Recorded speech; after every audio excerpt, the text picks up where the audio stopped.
Começo por vos pedir desculpa de ter demorado tanto aqui a chegar. Contudo, não me foi possível chegar mais cedo, porque eu estive de facto a trabalhar.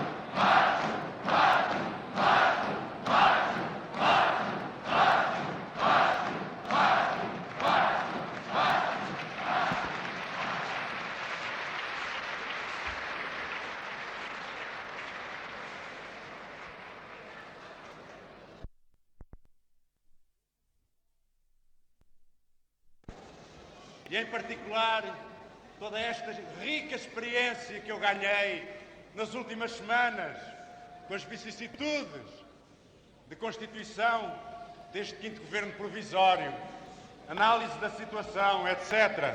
Porquê? Porque eu penso que a política deve ser feita de fronte de vocês e não nas vossas costas.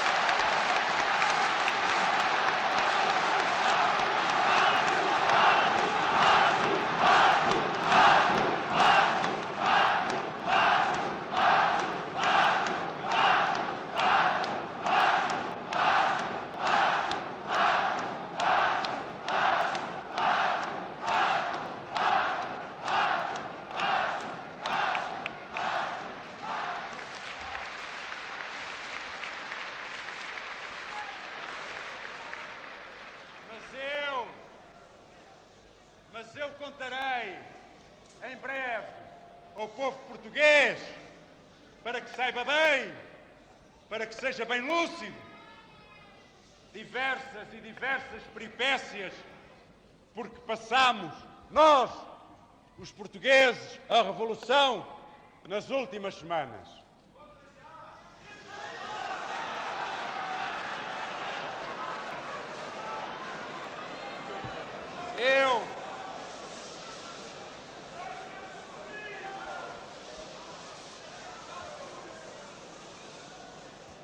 Eu contarei isso em tempo oportuno e em breve eu contarei isso.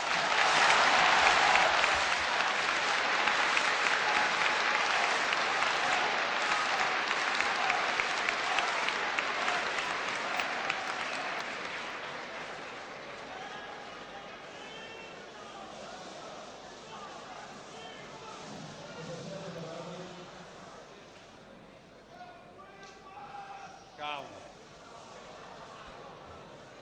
Eu alinhavei, contudo, algumas palavras sobre certos aspectos que eu considero muito importantes focar agora. Isto não é um tratado literário, toda a gente sabe que eu não sou um literato. Nem interessa que haja aqui literatos.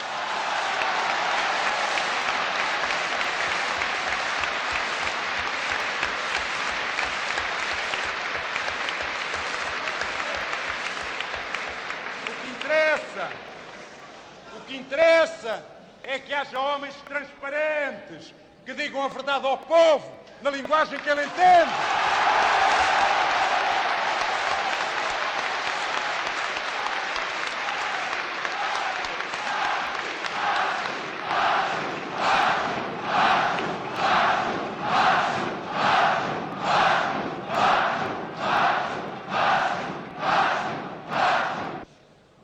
Atravessa o nosso país uma crise grave, política, económica e social. Crise da autoridade, igualmente. Membro do Diretório, não exporei o meu ponto de vista sobre o que se passa no seio das nossas Forças Armadas. Não o farei. Não o farei por razões de ética militar e de dignidade.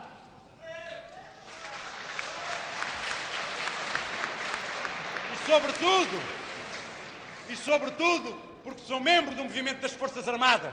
E é como tal que eu aqui estou. Eu sou membro do movimento das Forças Armadas. E essa tem sido a maior honra que eu tive na minha vida.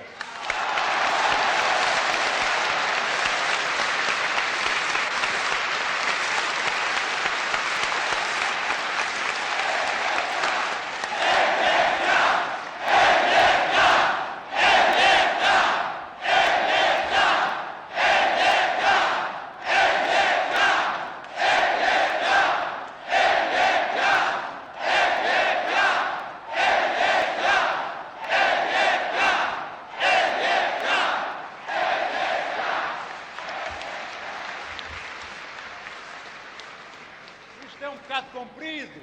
E se assim continuamos, não sei a que horas sairemos daqui. Não?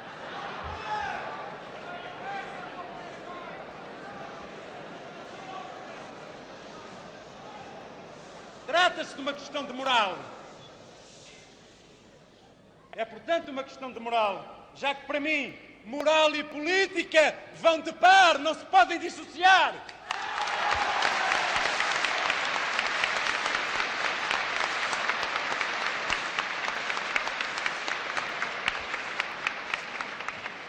É verdade que, procedendo assim, estou a singularizar-me, a destoar na pecha provinciana que leva certos políticos a exibirem publicamente as mazelas para suscitarem simpatias e apoios e a confiarem mesmo aos mais diversos órgãos de informação estrangeiros os seus hipotéticos pavores, os seus medos apocalípticos e, de modo geral, por mais que os disfarcem em tiradas de fervor democrático, os seus ressentimentozinhos de ambiciosos frustrados.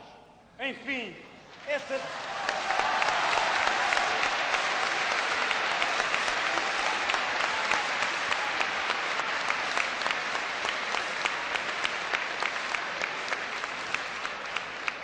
Enfim,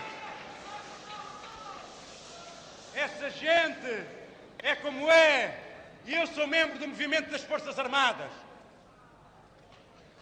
Não satisfeitos com a total liberdade que desfrutam no país, tais indivíduos, ao verem que o tempo trabalha contra os seus interesses de politiqueiros ávidos de poder,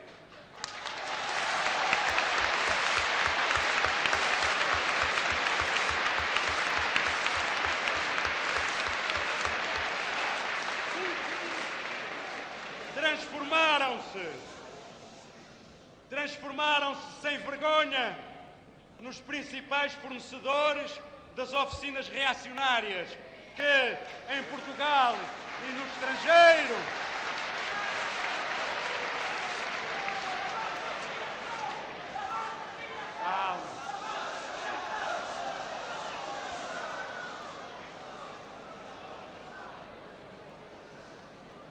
eu repito, transformaram-se sem vergonha nos principais fornecedores das oficinas reacionárias que, em Portugal e no estrangeiro, porfiam em lançar o discreto sobre o nosso empreendimento patriótico, a que deitamos ombros desde o 25 de Abril para que cada português seja livre e feliz.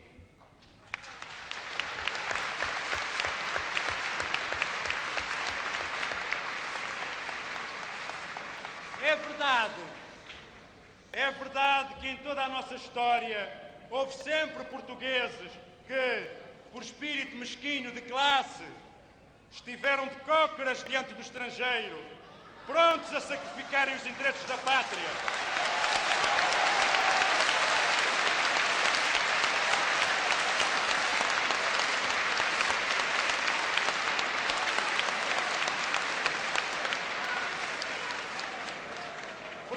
Sacrificarem os interesses da pátria a interesses não nacionais.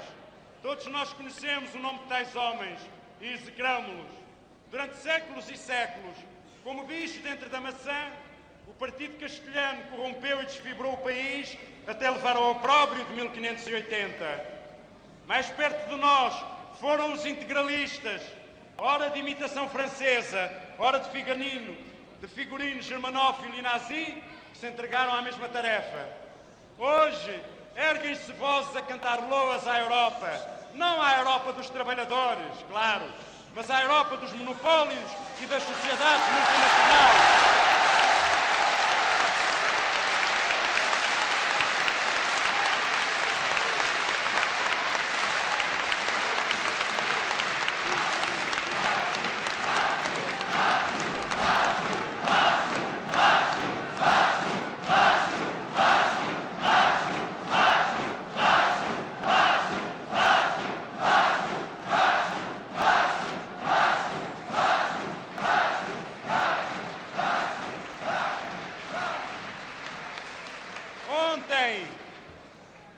Ontem houve quem servisse Castela contra a Arraia Miúda. Hoje há quem deseje colocar as classes laboriosas portuguesas na situação de fogueiros da fornalha da Europa capitalista.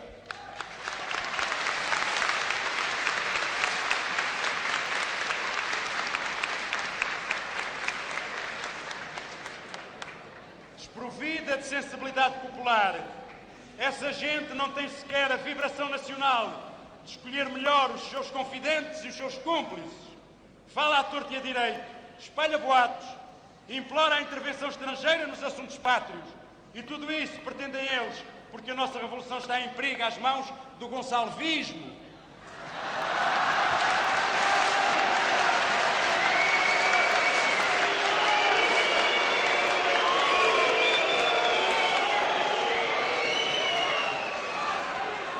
Porque o nosso povo...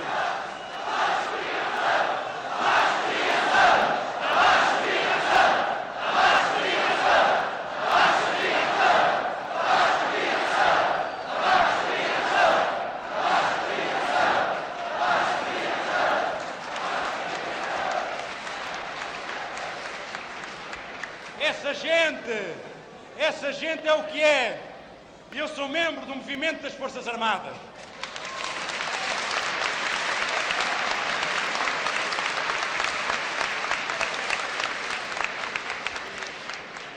Não respondo, pois, aos seus ataques pessoais. Digo, porém, que efetivamente a nossa revolução estará em perigo e de morte enquanto eles teimarem em dividir as classes laboriosas, em intimidar a pequena e a média burguesias, em dividir o movimento das Forças Armadas, em destroçar a Aliança Povo-MFA e também a fornecer a órgãos de informação adversos ao nosso processo revolucionário as elucubrações delirantes e malévolas do seu espírito pequeno burguês.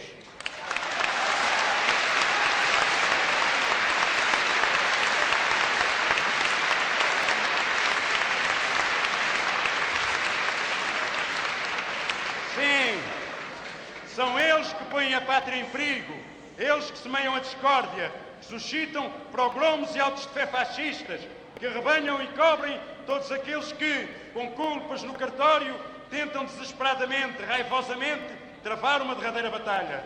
Cá dentro, não hesitam em aliar-se ao que há de pior na sociedade portuguesa. Lá fora, rojam-se aos pés de quem não admite que um pequenino povo como o nosso tenha a pretensão de ser extremamente livre e feliz.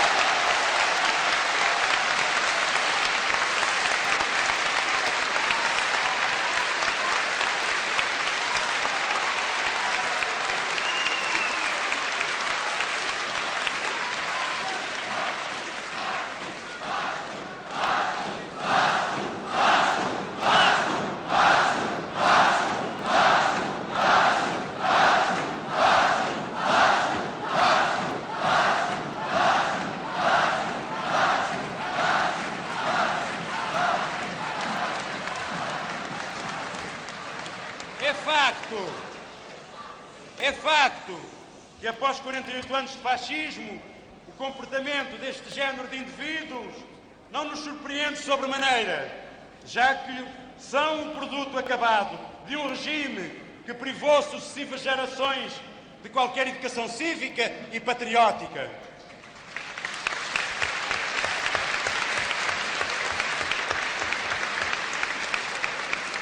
Enfim, repito, essa gente é como é.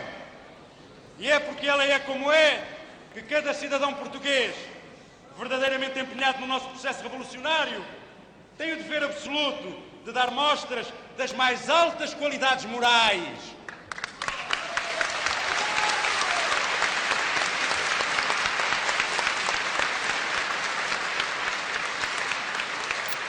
Política e moral são inseparáveis. Não se pode encher a boca com democracia, socialismo e liberdade e, ao mesmo tempo, ter ações salpicadas de tinta salazarista.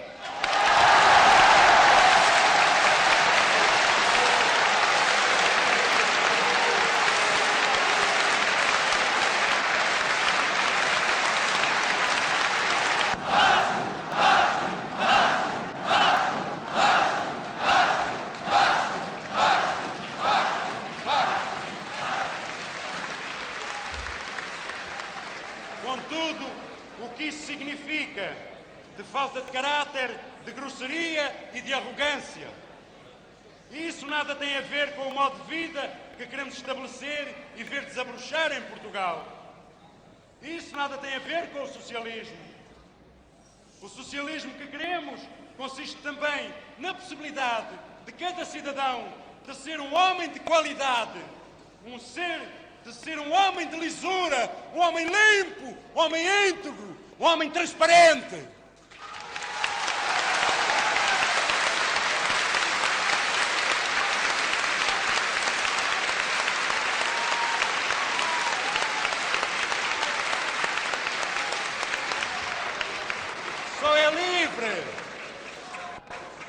Só é livre aquele que respeita e enaltece o que há de grande, de belo e de humano nos outros homens. Apelar para os baixos sentimentos, para os pavores ancestrais, para a ignorância ardilosamente inculcada na população pelo fascismo, é ser-se antidemocrático, é dar prova de desprezo pelo seu semelhante, pelo seu compatriota a quem foi vedado o acesso à mais elementar manifestação cultural.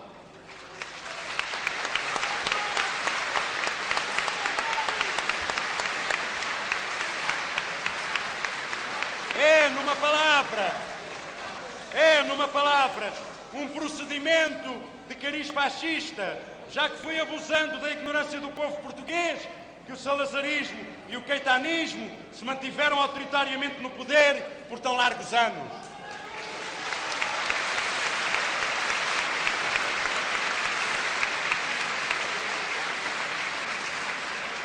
É, pois, de lamentar que homens com quem a Revolução deveria contar, que tinham o dever de se encontrar lado a lado com os outros revolucionários, civis e militares, não hesitem em estabelecer alianças de facto com os inimigos que ontem combateram, só com o propósito de quererem impedir que as classes trabalhadoras tomem o seu destino nas suas próprias mãos, esquecendo até que, em última análise, e por mais mostras de arrependimento que vierem a dar, não se esquivarão mais dia menos dia à senha dos inimigos do povo português.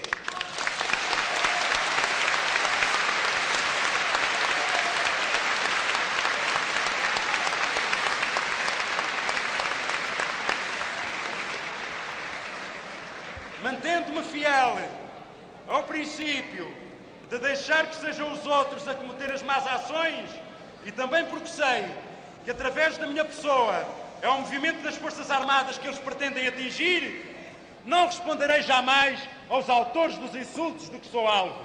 A cada um a sua moral.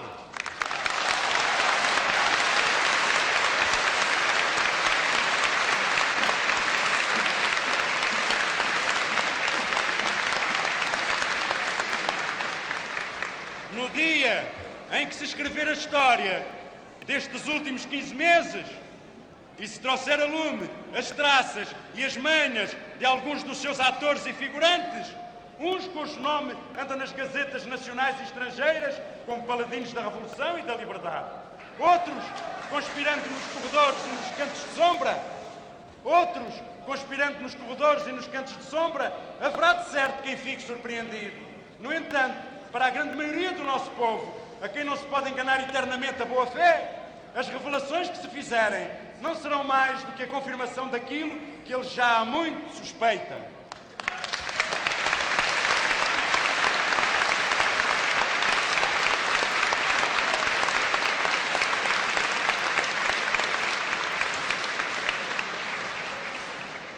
A campanha desencadeada, denunciando a falta de liberdade de informação, ou, na melhor das hipóteses, a sua manipulação sistemática por elementos partidários, tem um objetivo muito preciso e corresponde a uma tática conhecida: retirar credibilidade aos órgãos de informação sem que haja necessidade de passar pelas provas de o demonstrar. Ao fim de muito martelar nessa tecla, toda a gente acaba por acreditar nesse simplismo resumido na expressão: os órgãos de informação estão nas mãos dos comunistas.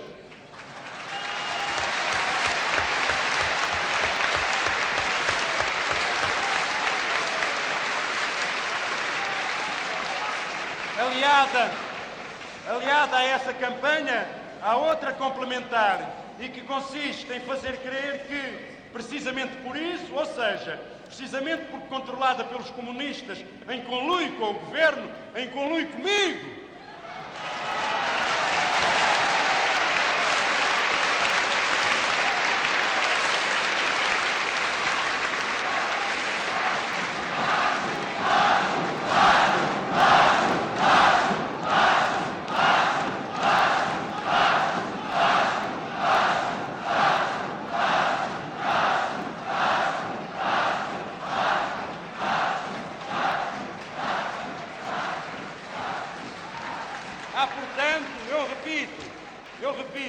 há, portanto, outra campanha complementar e que consiste em fazer crer que, precisamente por isso, ou seja, precisamente porque controlada pelos comunistas em conluio com o governo, essa informação é falsa, não merecendo o melhor crédito.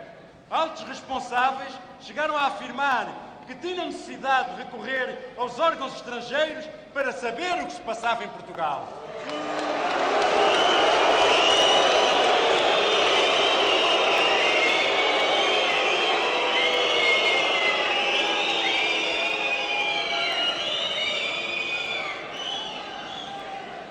Mas, em nítida contradição com estas declarações, esses mesmos responsáveis, talvez por distração, afirmaram, após a curta ausência do nosso país, não possuir elementos para apreciar a situação, pois não tinham tido acesso aos jornais portugueses durante o tempo que tinham estado no estrangeiro.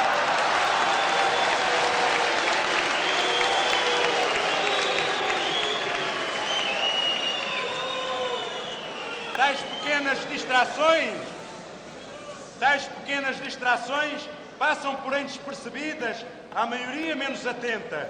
E o Governo nunca pretendeu polemizar, entrando na denúncia direta e constante de todas as contradições e manobras táticas que lhe iam sendo movidas pelos seus detratores. A reconhecer que esse foi um erro do Governo. Permanecer quieto e indiferente à calúnia, sem sequer defender-se, na esperança um pouco idealista de que só a verdade é revolucionária.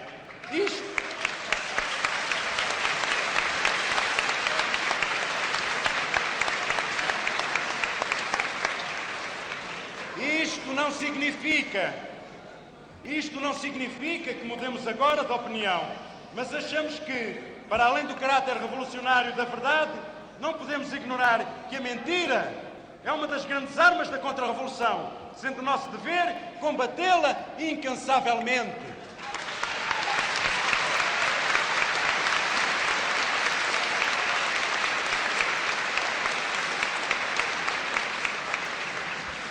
Sabemos como tem sido ultimamente explorado esse estratagema, o estratagema do boato, da calúnia, da notícia infundamentada.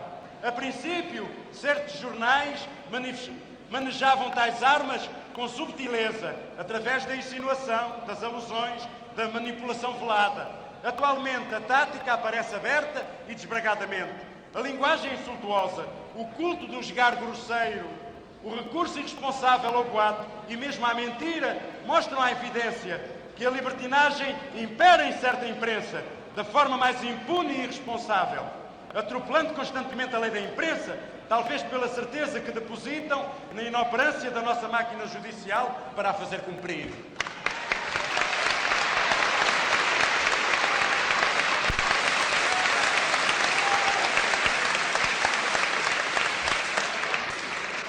Certa imprensa portuguesa roça hoje quase pela obscenidade, o que faz temer que ela venha a tornar-se perigosamente fascista a muito breve prazo.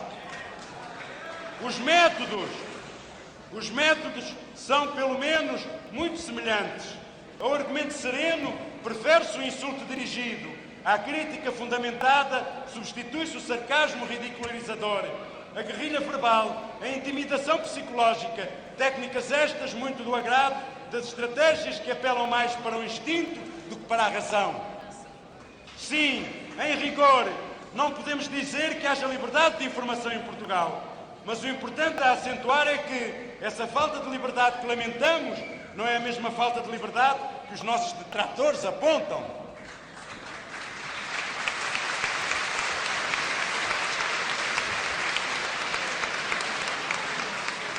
A falta de liberdade que deploramos é o mau uso que se faz das liberdades que conquistamos com o 25 de Abril e que rapidamente se transformaram em permissividade irresponsável e em libertinagem.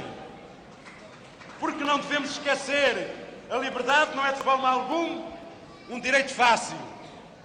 Aprende-se praticando-a, mas é preciso que haja consciência de que ela constitui um longo percurso e que não basta tirar os assaimes para que ela surja em toda a sua inteireza e responsabilidade.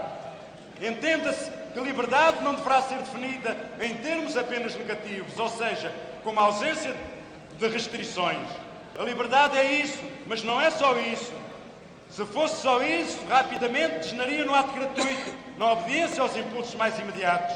A ausência de restrições é uma condição de liberdade, mas, mais do que isso, há que definir a liberdade em termos positivos. E essa definição passa pela responsabilidade.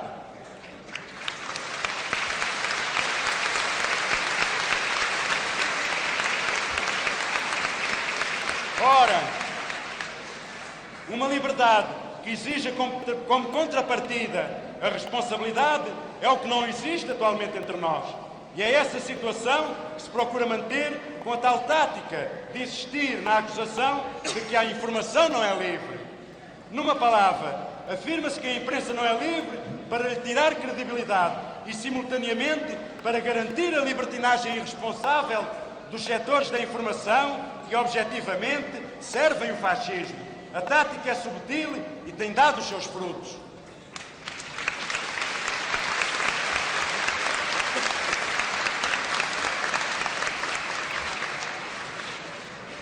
Atravessamos, pois, uma crise grave, mas já atravessámos outras. As várias crises porque foi passando o processo revolucionário e que tiveram no 28 de setembro e no 11 de março a sua expressão mais aguda, foram acabando com a conjuntura favorável que existia no dia 25 de abril de 74. Ao longo do tempo, as posições foram se tornando mais claras, os campos de luta mais abertos, as opções mais urgentes e mais difíceis.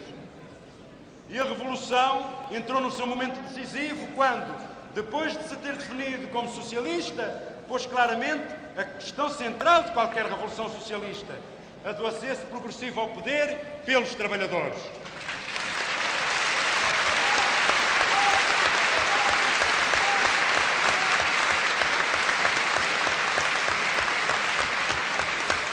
Na verdade, o projeto de ligação povo-MFA, aprovado para a Assembleia Plenária do Movimento das Forças Armadas, mas não é do que a aprovação, a legalização do caminho para o acesso progressivo dos trabalhadores ao poder.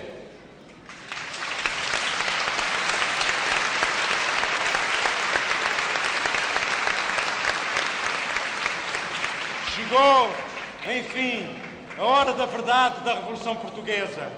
A partir deste momento, não fica mais campo para os socialistas de palavras, para os falsos socialistas.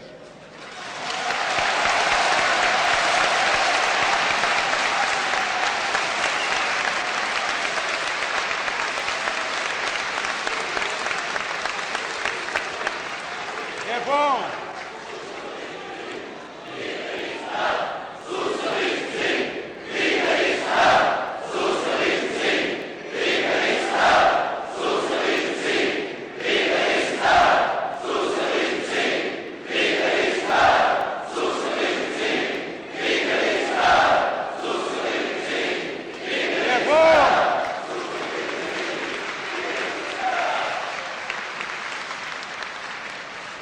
É bom que todos estejam conscientes desta questão e façam um esforço no sentido de verem, para além das campanhas de intoxicação e de ataque que ultimamente têm visado algumas organizações e figuras, entre as quais eu me encontro. A questão é entre aqueles que querem exercer o poder no sentido de ajudarem o povo a tomar o seu destino nas suas próprias mãos e aqueles que, pretendendo exercer o poder em nome do povo, querem perpetuar a sua exploração.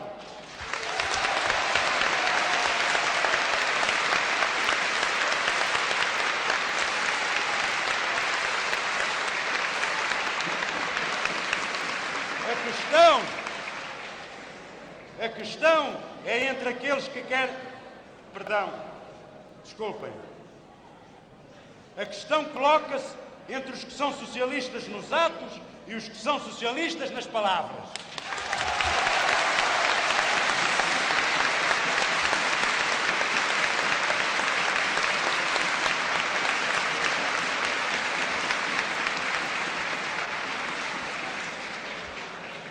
A questão não é, pois, da oposição entre Vasco Gonçalves e fulano ou Vasco Gonçalves e cicrano.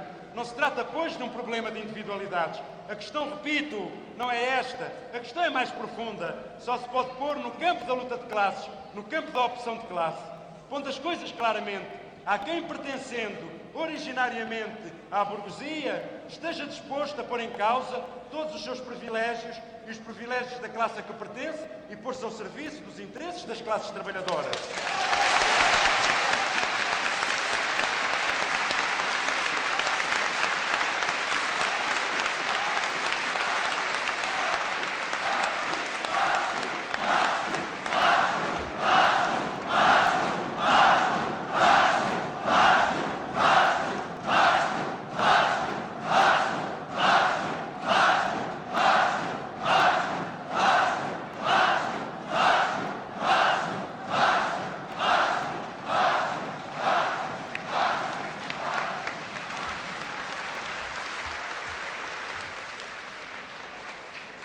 E há aqueles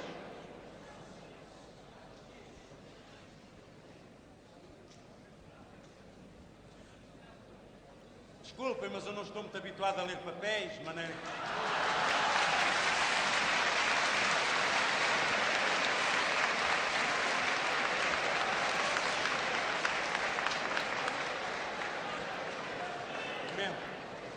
e há aqueles que, embora reclamando-se do marxismo, das classes trabalhadoras e do socialismo, só o fazem para não perderem os seus privilégios e para salvarem os privilégios da classe e das camadas sociais a que pertencem.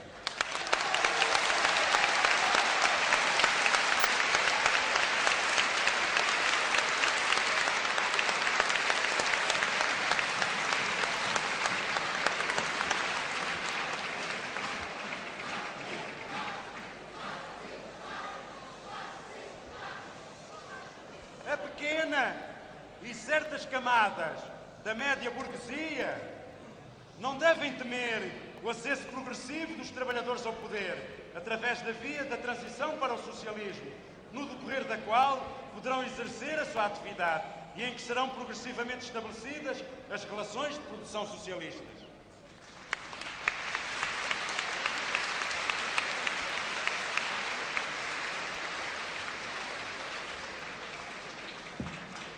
No sistema do capitalismo monopolista de Estado em que se viveu, a pequena burguesia era sistematicamente expropriada e proletarizada pelo capital monopolista.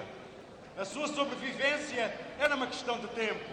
Quantos pequenos comerciantes, industriais e agricultores não foram arruinados e forçados a meterem-se ao caminho da imigração?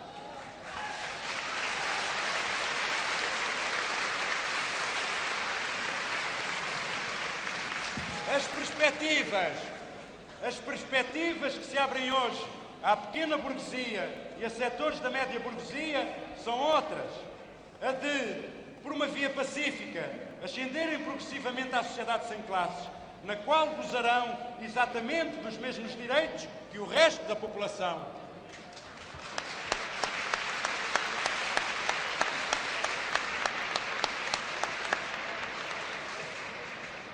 Na fase intermédia de transição, como aliados da vanguarda constituída pelos trabalhadores e pelo movimento das Forças Armadas, terão um papel importante a desempenhar na construção da nova sociedade. Assim o queiram compreender.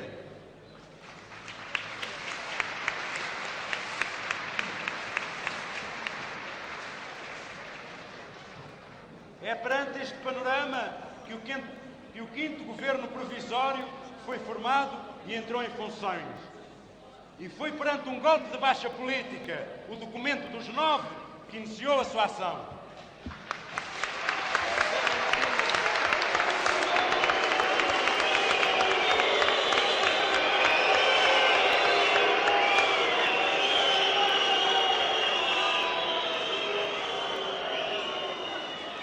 devo dizer que chama isto um golpe de faixa política, porque ele foi metido esse documento precisamente nas vésperas do novo governo tomar posse, para que se evitasse que esse governo tomasse posse. Não é que não deva haver liberdade de discussão e de crítica.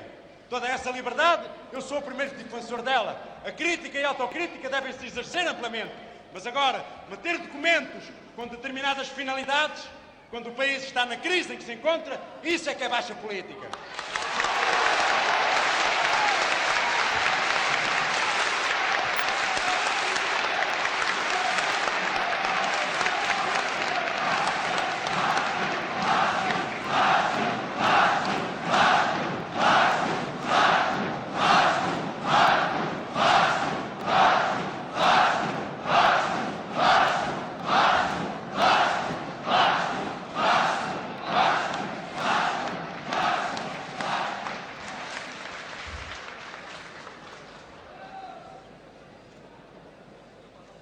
Referindo-me à ação do Governo, a ação que até agora se pode pautar de exemplar, pois apesar do mar encapelado em que se tem de mover, trabalha entusiasticamente e cheio de fervor patriótico, no sentido de cumprir honradamente a missão em que foi investido por Sua Excelência o Sr. Presidente da República.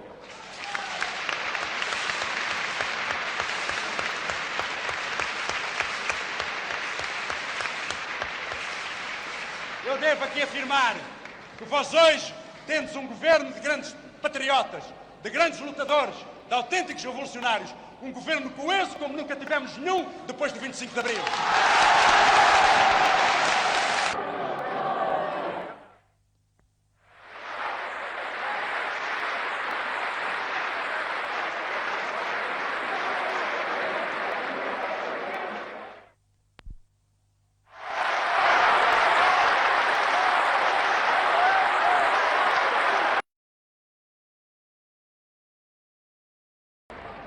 É um governo sem compromissos partidários, o que não quer dizer que aqueles homens sejam apolíticos. Não, a política deles é eminentemente nacional e revolucionária. Eu nunca me senti tão ligado a um governo como a este, e sobre este governo empenho toda a minha honra.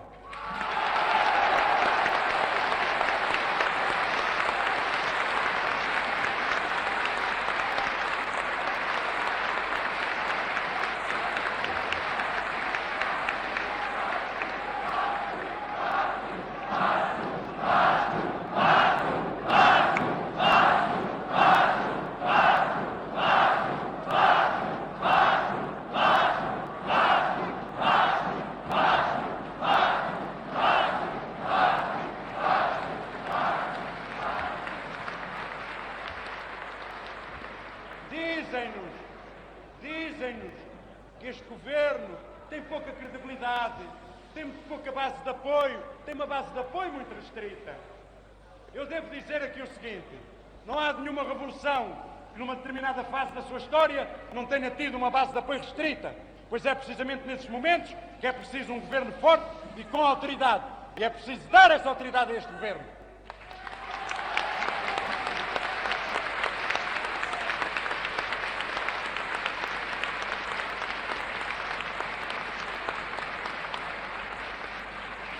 E nesse aspecto, o povo português tem um grande papel a desempenhar.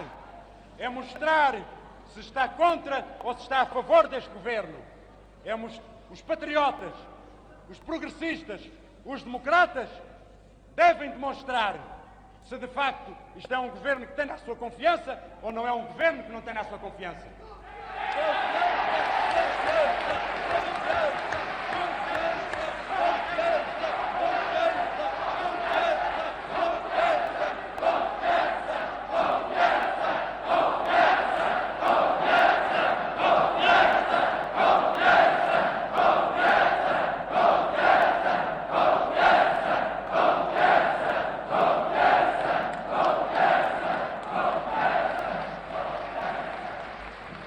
Devo ainda dizer mais uma coisa: este governo não é um governo de carreiristas, nem de seguidistas, nem de oportunistas, nem homens que queiram tirar partido de estarem no governo. É um governo de homens que se sacrificam.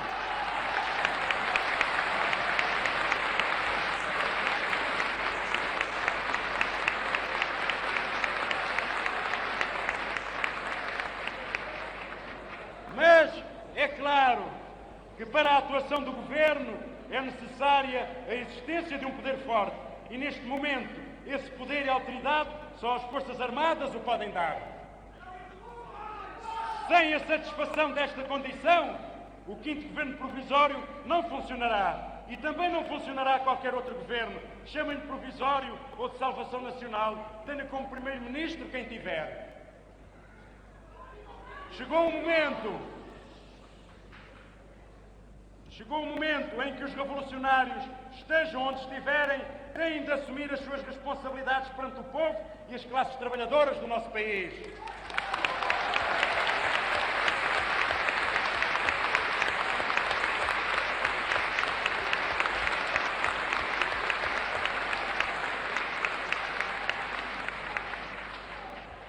A onda de agitação e violência que graça no país tem de acabar. As autoridades militares têm o dever de honra de atuar firmemente para que a história, mais tarde, não venha a considerá-las cúmplices das forças reacionárias e antipatrióticas.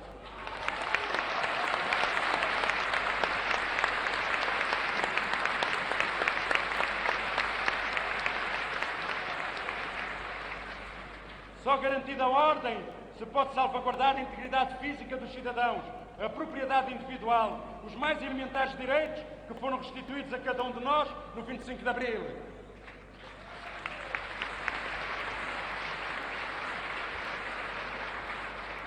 Eu, a propósito disto de propriedade individual, queria dizer o seguinte. Outro dia, quando fui à Intersindical, e produzi lá um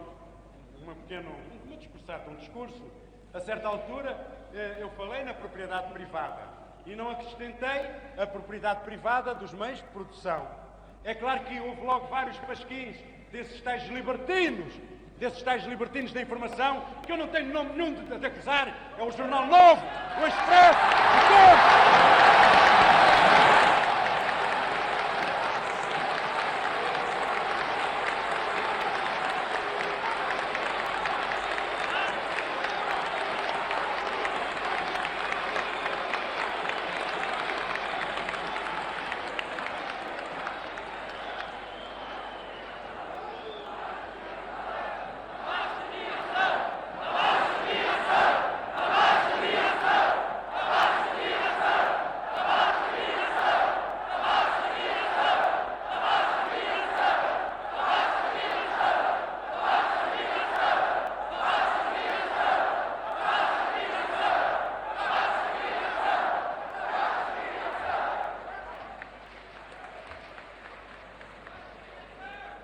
Esses pasquins logo disseram que eu era contra a propriedade privada e, portanto, com certeza, contra as moradias das pessoas, contra os objetos das pessoas, contra as joias das pessoas, etc.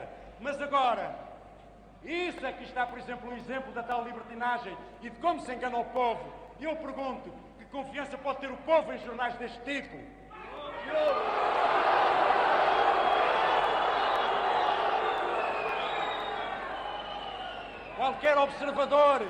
Qualquer observador com o mínimo de honestidade que lesse o discurso que eu proferi na Intersindical via logo à primeira vista e não precisava de ser muito inteligente. Qualquer homem vulgar via logo que faltava acrescentar à propriedade privada dos meios de produção. Todo o conteúdo do discurso era nesse sentido. Eu aí bem frisei, como eu frisei aqui, a necessidade de as classes trabalhadoras conseguirem aliar a si os pequenos comerciantes, os pequenos industriais, os pequenos agricultores. Pois bem, esses pasquins não estão interessados nisso. Estão interessados em isolar a classe trabalhadora. Não estão interessados no socialismo. E daí vá de criar cunhas e brechas entre a classe trabalhadora e as outras camadas da população que devem ser suas aliadas e que devemos procurar que sejam suas aliadas.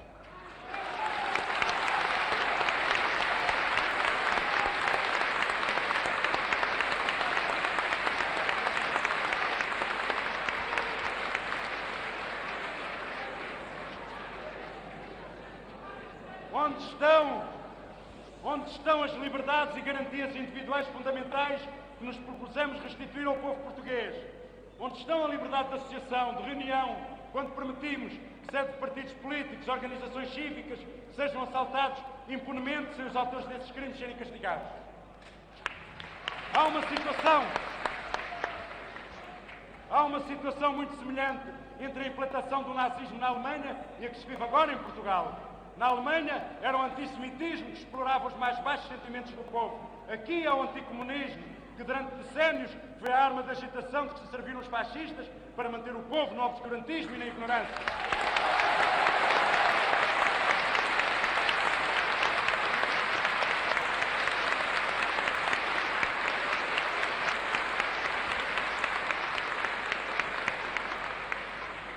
Não tenhamos ilusões de que, se voltar ao fascismo, este será ainda mais feroz. É ver o caso do Chile, do que antes do 25 de Abril.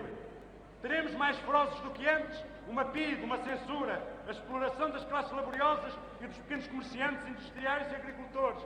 Perderemos a reforma agrária, as nacionalizações, o direito à greve, o direito de livre associação e reunião, o direito à formação de partidos políticos, o direito à liberdade de expressão e de pensamento. Numa palavra, os mais elementares direitos dos cidadãos. Sim, Portugal vive de novo o perigo do fascismo. A onda de agitação que tem coberto largas zonas do país tem grandes semelhanças com situações pré-fascistas que se têm vivido na Europa. É necessário...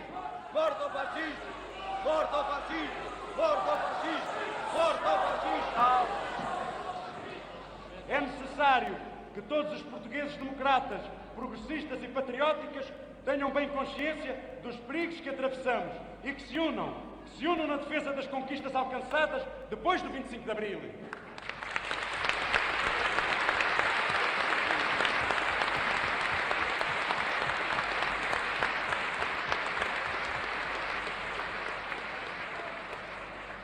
À frente de todos os trabalhadores, operários, camponeses, pescadores, na vanguarda do processo de democratização do país e de transição para o socialismo. A paralisação do trabalho das 11 às 11h30, proposta pela Intersindical para amanhã, é uma ação que eu considero justa de defesa do nosso povo contra o perigo fascista.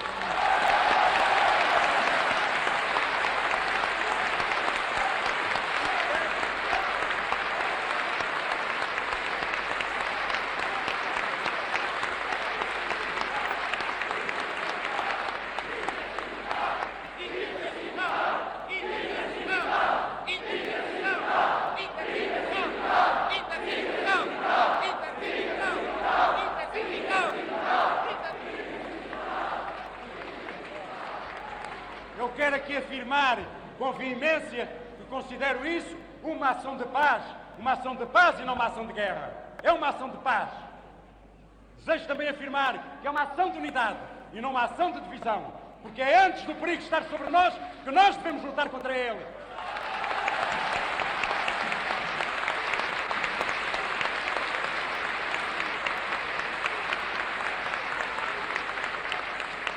É uma ação profundamente moral, não é uma ação partidária, não é uma ação reivindicativa, é uma ação patriota e verdadeiramente moral. É preciso que as pessoas tenham bem consciência disto, que ao assumir essa responsabilidade estão a assumir um grave risco moral da posição que amanhã tomarão.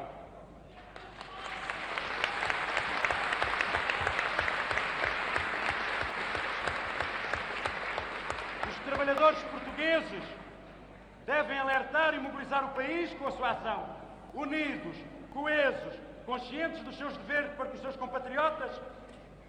Essa paralisação não é uma ação de caráter laboral, mas é uma ação patriótica, destinada a alertar a consciência de todos os portugueses para a defesa das conquistas obtidas depois do 25 de Abril.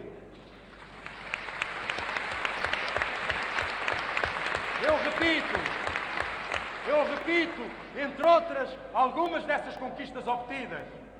As liberdades e garantias individuais, a Constituição livre de partidos políticos, os direitos de reunião e de associação, as novas relações de trabalho, a unidade sindical, as nacionalizações, o controle da produção pelos trabalhadores, a reforma agrária. Isto não merece a pena lutar-se por isto?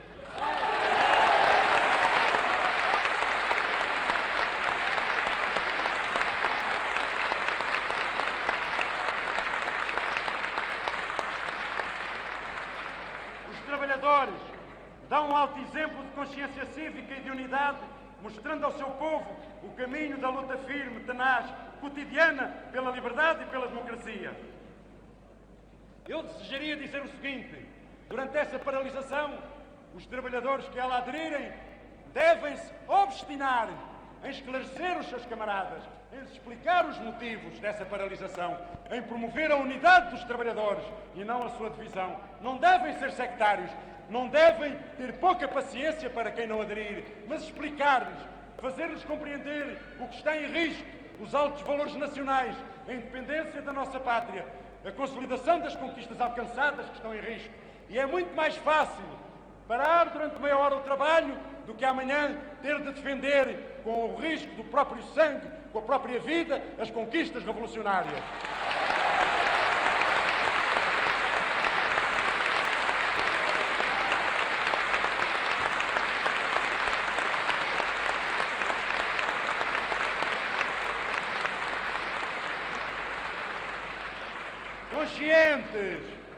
Conscientes de que a batalha da produção e da economia não pode ser separada dessa ação de massas, nem tão pouco prejudicada, eu exorto os trabalhadores a compensar essa meia hora de amanhã num determinado dia e hora, para que assim demonstrem a Portugal, aos seus compatriotas, a sua disciplina revolucionária, o seu civismo, o seu ardor patriótico, o seu amor à liberdade.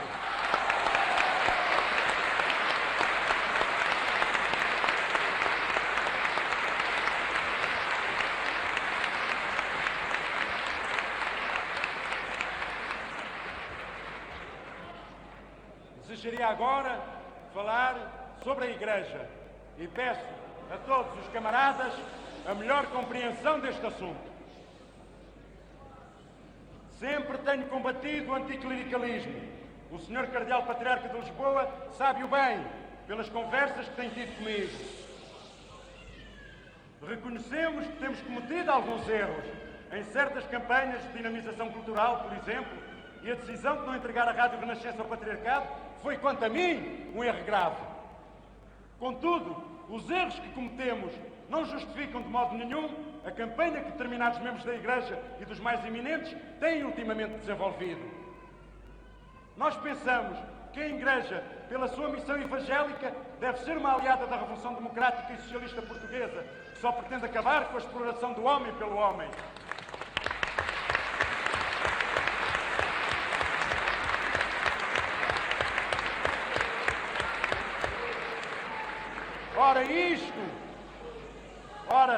Isto, acabar a exploração do homem pelo homem, é um objetivo evangélico. Libertar e dignificar o homem é um objetivo evangélico. Como ficarmos calados perante a ação temporal, profundamente reacionária, de alguns párocos da aldeia, de que, dos púlpitos ou em gazetas paroquiais, semeiam o ódio em vez do amor do próximo?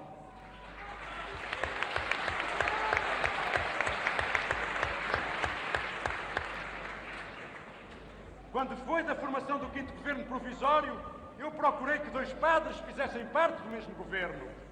Esses padres aceitaram sem qualquer hesitação, o que revela o seu espírito patriótico e o elevado conceito em que têm a sua ação social. Aliás, de acordo com o Concílio Vaticano II e o espírito da Igreja moderna. Porém, a hierarquia considerou que tal não devia acontecer e eu, com grande mágoa, abandonei a ideia a fim de não criar qualquer problema entre o Estado e a Igreja. Contudo, do 5º Governo Provisório fazem, no entanto, parte católicos progressistas.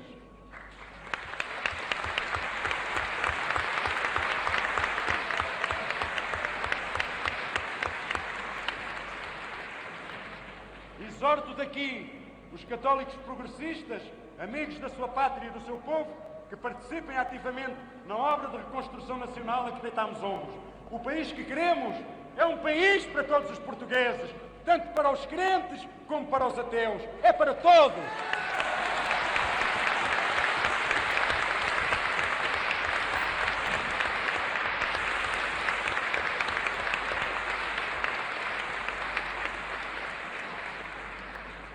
Neste preciso momento em que vivemos os maiores ataques até hoje desencadeados pela reação, temos de receber na nossa pátria milhares e milhares de portugueses retornados de Angola. Não se atribua ao 25 de Abril esta difícil situação. mas antes às condições específicas em que aquele território tem sido descolonizado, entre as quais avulta o desejo do movimento das Forças Armadas de que Angola ascenda à independência livre do neocolonialismo.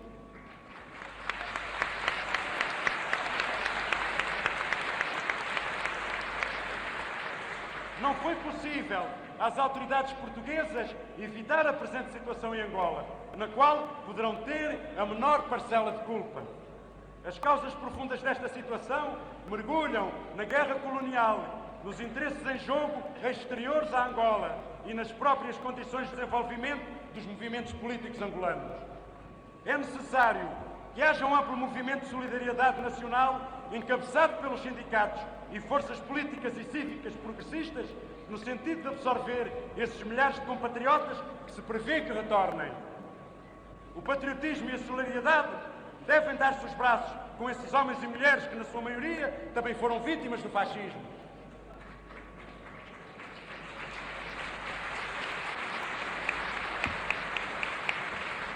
É necessário que, para a defesa da Revolução Portuguesa, esses nossos compatriotas sejam integrados na nossa sociedade de pleno direito, como irmãos, e que não sejam olhados como antigos exploradores pretos.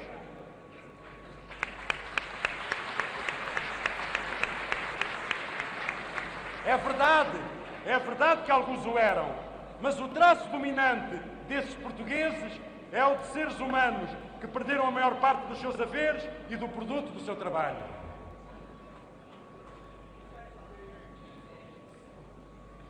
Paira, por assim dizer, uma epidemia em Portugal. É a dos planos. Essa planitagude, essa mania dos planos que desacredita a verdadeira planificação, faz parte, não nos enganemos, da ideologia pequeno-burguesa que substitui o ato pelo verbo afiembrado, com o fim de impedir a caminhada do povo para o futuro.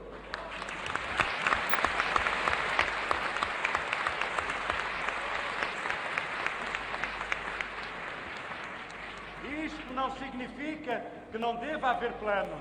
Não se pode caminhar na via de transição para o socialismo sem um plano que, basicamente, caracteriza a mudança das relações de produção, ao mesmo tempo que o desenvolvimento económico e social.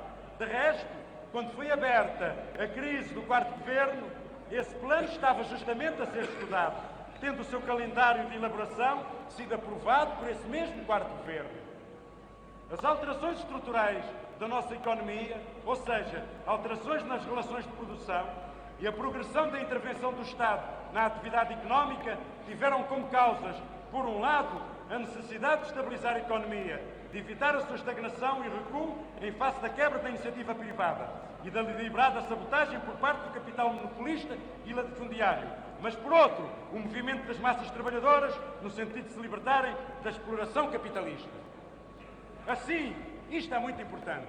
Assim, o tão falado ritmo de avanço do processo revolucionário no setor económico é marcado pela própria reação contra o processo e pela tomada de consciência política dos trabalhadores. Não foi arbitrário. O desenvolvimento da intervenção do Estado na economia surge como uma necessidade histórica para a solução dos problemas económicos nacionais. A eliminação dos monopólios e latifúndios, as sucessivas nacionalizações e o início da reforma agrária, que abrem o caminho à transição para o socialismo, aparecem como um imperativo nacional, como o único meio para estabilizar e permitir o desenvolvimento da economia e libertar os trabalhadores das relações de produção a que estavam submetidos.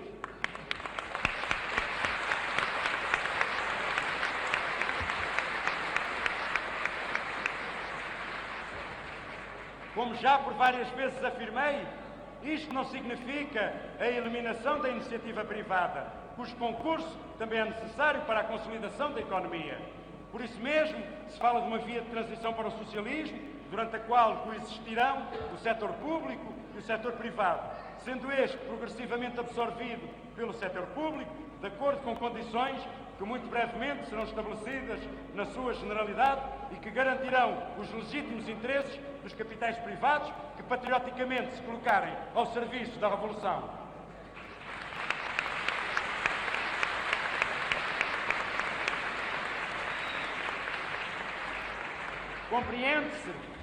a perturbação existente entre os pequenos e médios comerciantes, agricultores e industriais, em face das opiniões divergentes sobre o futuro da iniciativa privada, formuladas por várias correntes de opinião, a que os meios de comunicação social oferecem por vezes relevo desproporcionado com a importância dessas correntes. Os governos anteriores e o quinto governo provisório nunca deixaram por aí de afirmar a importância de manter e de fomentar a iniciativa privada, cujos campos de atuação e estruturas estatais de orientação e coordenação serão claramente estabelecidas pelo governo. Isso não é incompatível, é o que caracteriza. A gente fala em via de transição para o socialismo. Durante essa transição terão de coexistir a empresa estatal, a empresa pública e a iniciativa privada. As relações de produção terão de ir dando forma cada vez mais a essa aproximação do socialismo.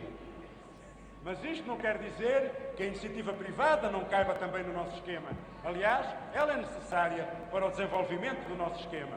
Há muita gente interessada em dizer que nós somos inimigos da iniciativa privada. Nós somos uns firmes lutadores e combatentes contra o capital monopolista, contra o capital latifundiário, contra as pressões, contra o poder que os grupos económicos exercem na vida política dos povos. E somos defensores acalorados da libertação do homem.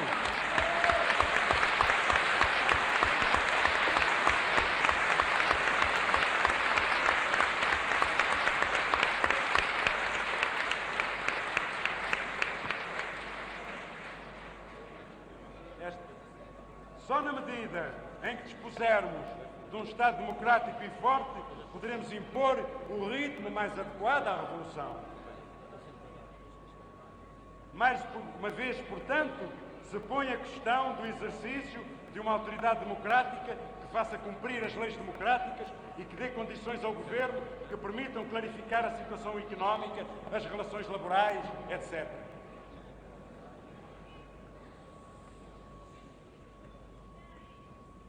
Agora vou falar também de um outro assunto candente e depois de eu falar nisto, mas eles dirão, ali está o pró-comunista, ali está o homem ao serviço do Partido Comunista. Mas quando a gente tem a consciência tranquila e tem bem encendrado no nosso interior o amor da nossa pátria, a gente não ouve essas coisas, nem se impressiona com isso.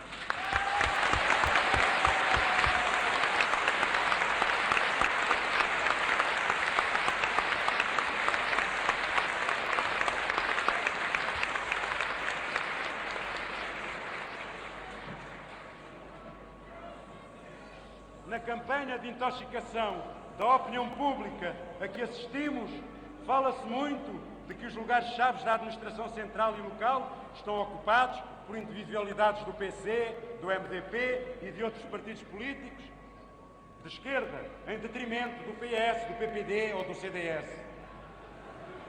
Ora, o que se passa na realidade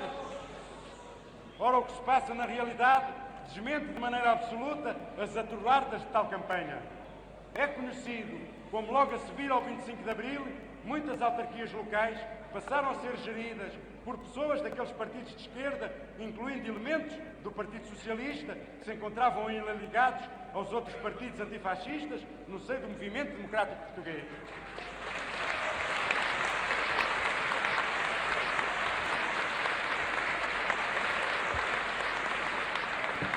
Isto passou-se devido ao facto de nestes partidos se encontrarem indivíduos militantes mais aptos, mais ativos para ocuparem naquele momento aqueles lugares e ser necessário substituir rapidamente as direções fascistas. Esses eram os maiores lutadores, os homens todos que estavam reunidos nesse tempo no movimento democrático português.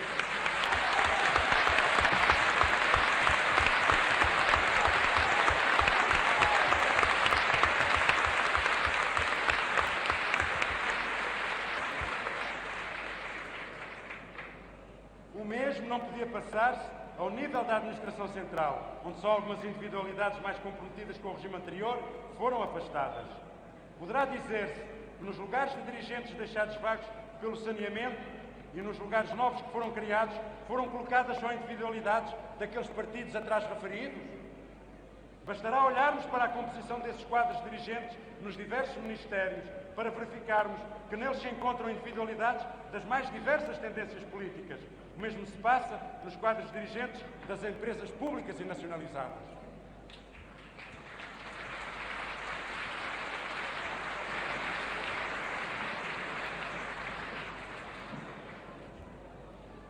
Tudo tem sido dito, tudo está a ser feito para travar e deter o nosso processo de marcha em frente por um Portugal mais próspero e mais feliz, por uma pátria-mãe de todos os portugueses e mais extremosa com aqueles que a constroem dia a dia com o suor do seu trabalho, os camponeses, os operários, os pescadores, os pequenos e médios industriais, comerciantes e agricultores.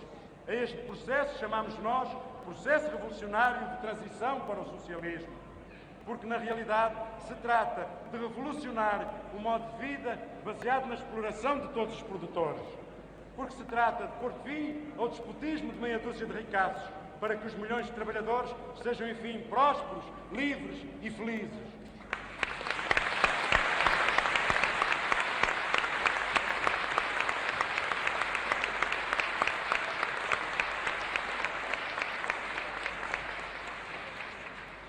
Porque se trata de criar condições de vida para que mais nenhum português seja obrigado a expatriar-se a fim de ganhar o sustento dos seus. Processo, pois, revolucionário de transição para o socialismo, porque só o socialismo, o autêntico, dará a cada um de nós o pão e as rosas, o sustento e o saber.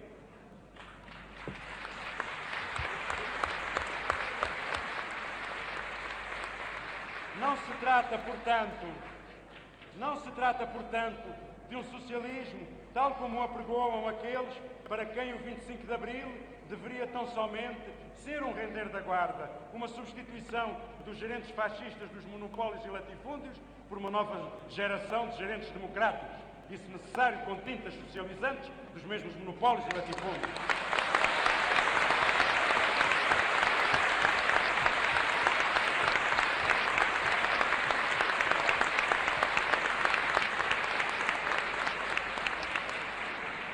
Só o socialismo, criando novos postos de trabalho, aumentando a riqueza nacional, libertando cada um de nós da exploração alheia, fará com que nunca mais um português abandone mulher e filhos para ir vender a sua força de trabalho longe da terra natal.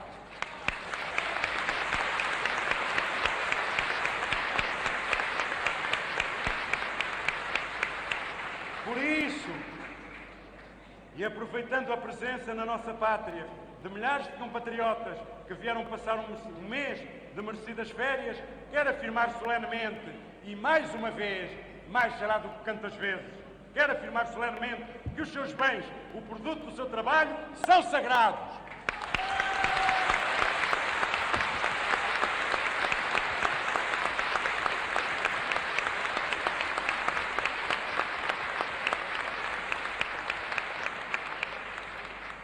Exortá-los também a repudiar, tanto em Portugal como nos países onde ganham a vida, os que tentam semear a divisão entre os imigrantes, os que tentam separar os imigrantes da sua mãe pátria. Compatriotas que ganhais a vida lá fora, não dai ouvidos aos boatos, participai ativamente na obra de reconstrução da vossa pátria, para que os vossos filhos e netos não sejam obrigados a passar o que tendes passado, a sofrer o que tendes sofrido.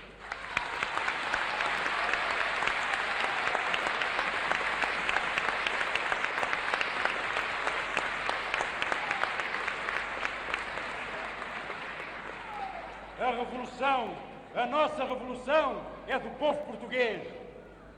O tempo do paternalismo, dos mandões, dos senhores da revolução, dos donos do país, acabou.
Por isso, o povo a que todos nós pertencemos, militares e civis, porque nós, antes de sermos militares ou antes de sermos civis, somos portugueses, fazemos parte da pátria portuguesa. Por isso, o povo a que todos nós pertencemos, quer militares, quer civis, tem o direito de exigir que o movimento das Forças Armadas, seu braço armado, defenda a Revolução, sob pena de deixar de ser o movimento das Forças Armadas.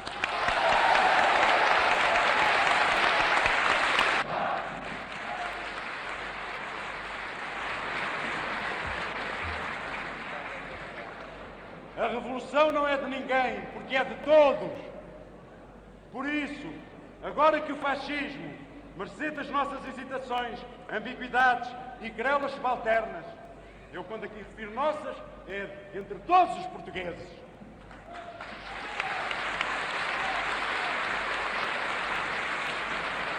Agora que o fascismo está a levantar cabeça para recuperar o perdido em 25 de Abril, todos os antifascistas, todos os patriotas, todos os democratas, seja qual for o partido político a que pertençam, seja qual for o partido político a que pertençam,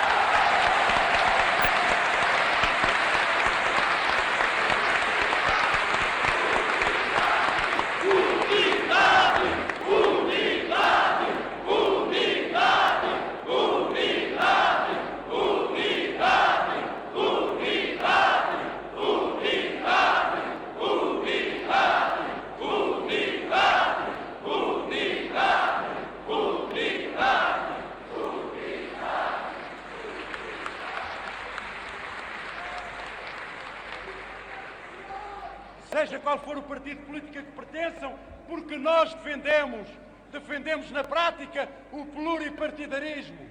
Defendemos isso na prática. Defendemos um país sem partido único, em que haja uma frente de partidos progressistas verdadeiramente interessados no socialismo. Mas não é o que se passa hoje, um momento. Mas não é hoje, com os ataques que se vêem às sedes dos partidos políticos da esquerda, e lá agora me chamarão outra vez pró-comunista, lá está o comunista a falar.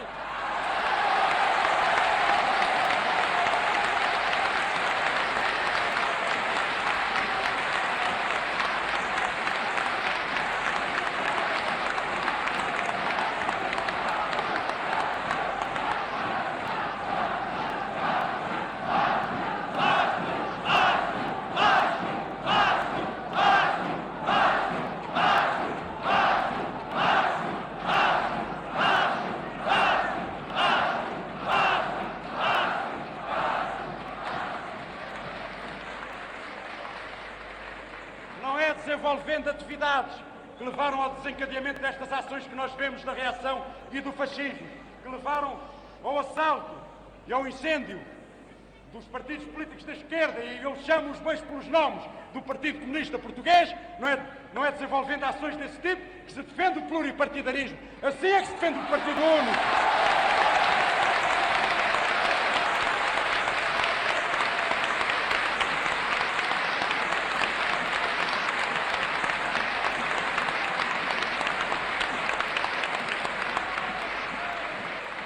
Desejo também afirmar, para que ninguém tenha dúvidas do que é que eu penso, que quando fizemos o 25 de Abril foi para dar a liberdade aos portugueses de terem o partido que quisessem, a menos que fossem fascistas.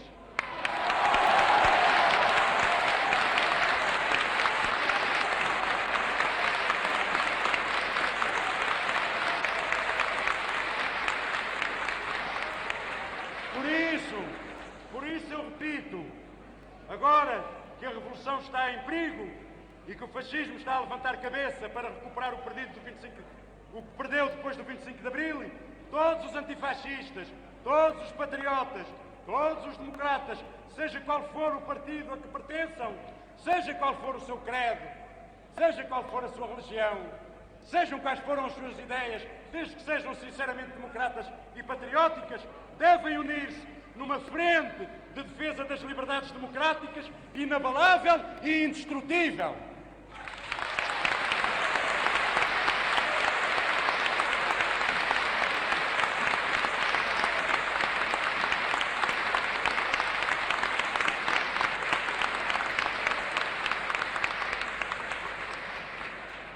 Viva a unidade no seio das Forças Armadas! Viva o movimento das Forças Armadas! Viva a unidade entre os partidos políticos progressistas! Viva a unidade de todos os trabalhadores! Viva a aliança do povo e do movimento das Forças Armadas! Viva a nossa pátria!